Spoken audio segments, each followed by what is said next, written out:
শুভ সকাল বন্ধুরা, তোমরা সবাই কেমন আছো? আশা করছি ভালো আছো। ভগবানের কাছে প্রার্থনা করি জগতের সকল প্রাণী সুখী থাক। এটা হলো আমাদের এখানে মানে ব্যারাকপুরে ১৪ হাত কালী ঠাকুর।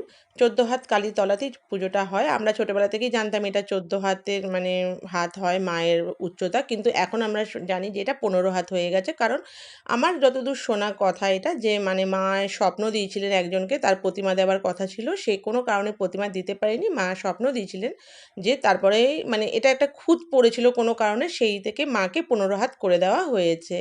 তো তোমরা মায়ের কাছে প্রার্থনা করো, মা তোমাদের মনস্কামনা পূরণ করুক। দেখছো কীরকম ভিড়, প্রচুর ভিড় হয়। আর এই পুজোতে বৃষ্টি হবেই। কালকে তো সকাল থেকে এত বৃষ্টি হয়েছিল, আমরা যে যেতে পারবো এটাই ভাবতে পারিনি।